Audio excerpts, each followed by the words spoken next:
আজকে খুবই সিম্পল একটা রেসিপি রেডি করে নিয়েছি, নিম ফুল দিয়ে আলু ভাজা রেসিপি। খেতে কিন্তু দুর্দান্ত লাগে। নিম ফুল শেষ হওয়ার আগেই অতি অবশ্যই এইভাবে একবার ট্রাই করবেন। নমস্কার বন্ধুরা, টেস্টি অ্যান্ড ওয়ান বাইট চ্যানেলে আপনাদের স্বাগত। বন্ধুরা কেমন আছেন? আশা করি বন্ধুরা ভালোই আছেন। আজকে যে রেসিপিটা নিয়ে আমি হাজির হয়েছি, নিম ফুল দিয়ে আলু ভাজা রেসিপি। খুবই সিম্পল একটা রেসিপি, তবে কিন্তু আমার ছোটোবেলার একটা স্মৃতি বহন করে। ছোটোবেলায় আমি আলু ভাজা খেতে খুবই ভালোবাসতাম, এখনও ভালোবাসি। আর এই নিম ফুল বা নিম পাতা আমি কোনো তেতোই খেতে চাইতাম না, কিন্তু এই আলু ভাজার সঙ্গে ভেজে নিয়ে আমাকে খাইয়ে দিত। তো আমি আলু ভাজা খাওয়ার লোভে কিন্তু এগুলোকেও খেয়ে নিতাম।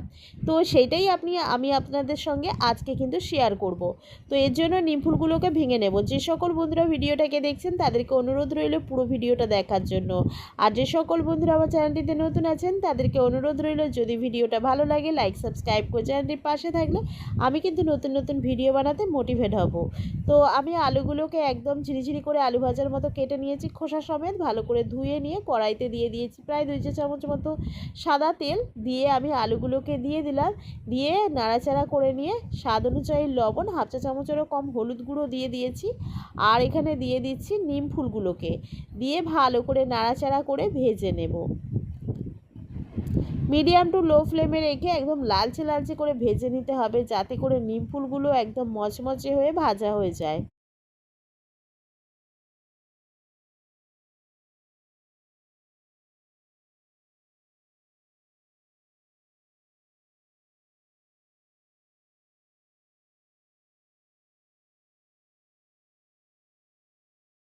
তো দেখুন বন্ধুরা, মোটামুটি প্রায় ভাজা হয়ে গেছে।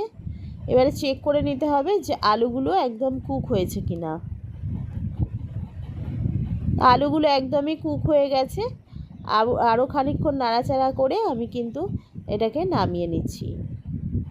এটা দেখতে যেমন সুন্দর হয়, খেতেও কিন্তু দুর্দান্ত লাগে। অতি অবশ্যই বাড়িতে এইভাবে একবার ট্রাই করে জানাবেন।